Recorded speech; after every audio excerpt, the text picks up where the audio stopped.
Nataka nikuombee maombi ya kufuta alama za kichawi ndani ya mwili wako. Pengine ulichanjwa chale kwa kujua ama kwa kutokujua.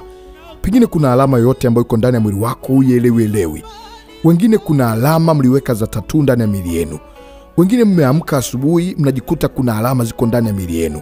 Na mwingine uliwahi kupata alama fulani kwenye mwili wako na imekuwa lango la kuingizia nguvu za giza. Mambo yako yamekamatwa, njia zako zimekamatwa. Ni kwa sababu ndani ya mwili wako kuna malango ya adui. Biblia Takatifu kitabu cha Mambo ya Walawi sura 19 mstari wa 28. Msichanje chale yoyote katika nyama ya miili yenu kwa ajili ya wafu, wala msiandike alama milini mwenu. Mimi ndimi Bwana. Bwana anasema tusiwe na alama yoyote na tusichanje chale yoyote ambayo inawakilisha wafu. Pengine una alama ndani ya mwili wako. Kuna chale, kuna vitu ambavyo vimewekwa kwenye mwili, vimekuwa kama alama ya adui shetani. Limekuwa ni lango la kuingizia magonjwa, lango la kuingizia vita, lango la kuingizia uharibifu. Nataka nikuombee, Mungu atakusaidia kwa jina la Yesu. Wengine mlijichanja wenyewe kwa kuwekeana maagano. Wengine mlichanjwa bila nyie kujua. Wengine mkachanjana ili muweke kiapo fulani. Wengine mkaenda kwa waganga kipindi mnaumwa, mkachanjwa chale, mkawekewa vitu vya madawa, na baada ya hapo umeachana waganga, unasahau kwamba lile ni lango la kuwekea mambo ya giza, la kukutanishwa na ile miungu. Leo tunamwambia Bwana, tunafuta alama zote katika ulimwengu wa roho. Mahali popote kwenye mwili wako ambapo kuna alama, utanisaidia kufuta. Wengine mna alama kwenye mapaji ya uso, wengine katikati ya kichwa kwenye utosi, wengine kwenye mikono, wengine kwenye miguu, wengine kwenye mapaja, wengine kwenye viuno mmewekewa alama, wengine kwenye nyao za miguu, wengine kwenye ulimi mlichanjwa mkaunganishwa na miungu. Unaona ni kitu cha kawaida, lakini kibiblia chale na kuunganisha na ile miungu, kwa kuwa kuna damu na kuna dawa zilizokuwa zimeunganishwa mahali hapo. Maana yake ulikuwa unaunganishwa na ile miungu. Kuna vita zingine tunapitia ni kwa sababu tumekuwa connected na miungu bila sisi kujua. Ile miungu inasema sisi ni wa kwao. Ile miungu inakutambua, inasema wewe ni wa kwao. Ni kwa sababu una alama zao, ni kwa sababu una vitu vyao. Na ikumbuke, shetani ili aweze kumtambua mtu ni wa kwake, lazima mwekee alama. Na ndio maana tumepewa tahadhari kati ya nyakati za mwisho, ili watu wanunue vitu na kuuza vitu, inabidi wawekwe alama kwenye mapaji ya vichwa vyao, alama ya 66, alama ya mnyama, ili iweze kumtambulisha shetani kwamba huyu ni wa kwake au huyu si wa kwake. Kwa hiyo mambo ya alama yapo pia katika ulimwengu wa roho. Ikumbuke katika maandiko matakatifu, Mungu alipomlaani Kaini alimwekea alama, ili alama akiona ajue kwamba huyu ni wa hivi na huyu ni wa hivi. Kwa katika ulimwengu wa roho alama ina nguvu. Alama ina nguvu kubwa. Hata kipindi cha Yakobo na mjomba wake walikubaliana kuweka alama kwenye wanyama atakaozaliwa, wakiwa na madoa madoa, ni alama fulani ya utambulisho. Nataka nikuombee, naamini Mungu atakusaidia. Kuna mahali ulijikwaa, kuna mahali uliingizwa kwenye maagano bila wewe kujua. Unasikia kumwambia Mungu nisamee, unasikia kumwambia Mungu nimekosa, naomba rehema zako. Pengine mwili wangu una alama, pengine ninazijua au sizijui. Wakati mwingine kwa kuzaliwa tu tuliunganishwa na alama fulani, wakawa wameweka alama za kuunganishwa na wafu, alama za kuunganishwa na miungu, alama za madawa. Nami nakufungua kwa jina la Yesu. Utasikia nguvu ya Mungu mahali ulipo. Anza kumwambia Mungu akusamee. Sema, Bwana Yesu, nimekuja mbele zako, ninaomba unitakase, ninaomba unisamee, nioshe mwili wangu, nioshe mwili wangu kwa damu yako. Ninaomba unirehemu, nilikosea, nimekosea, nimetubu kwa kuwa nimejua ukweli. Ninaomba unisaidie, ninaomba neema ya kufunguliwa. Nafuta alama hizi katika ulimwengu wa roho na mwili pia. Nakataa uhalali wowote ambao unanitambulisha katika ulimwengu wa giza kwa jina la Yesu Kristo aliye hai. Bwana Yesu, napokea neema na utakaso kwa jina la Yesu. Basi napoendelea kukuombea, futa mahali popote unapokumbuka, futa. Wengine mna makovu hayaishi, mmetumia vitu na vitu bado hayaishi, kumbe ni malango.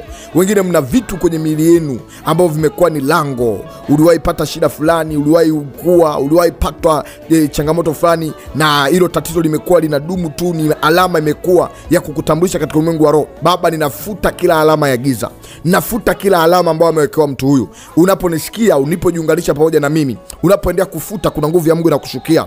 Kuna vitu vinaungua, kuna vitu vinaondoka. Unapoendelea kufuta, kuna maagano na madhabahu zinaanguka. Hayo malango yaliokuwa yanatumika na adui kukuingia, hayo malango yalikuwa yanatumika na adui kukutambua, na kata hiyo connection, usitambulike tena kwao. Naondoa hizo dawa zao walizokuunganisha, naondoa hiyo miungu yao, naondoa hayo maagano yao, na yavunja kwa jina la Yesu. Kila ishara ya agano, chochote ambacho kilisimama kama ishara ya agano, na kiangusha kwa jina la Yesu. Kama walichinja kuku, walichinja ng'ombe, walichinja mbuzi, walichinja chochote kile kama ishara kukuunganisha na miungu, na kataa kwa jina la Yesu na kuvunja. Navunja hayo makubaliano, naondoa hizo chale ndani yako, naondoa hizo alama za giza ndani yako, naondoa hizo tatuu ambazo ulijichola kwa kuonyesha upendo kwa ajili ya mtu fulani, pengine kwa nyakati za ujinga ukaweka tatuu kwenye mwili wako. Umekuwa na tatuu ya siri, leo hii na kutesa, limekuwa ni lango, limekuwa ni mateso makubwa. Navunja hilo agano, navunja hayo makubaliano, navunja hiyo miapo. Kila kiapo kilichosimama ambacho kimekuwa ni kiwakilishi cha hiyo tatuu, kiwakilishi cha hilo agano, nafuta katika ulimwengu wa roho na mwili pia.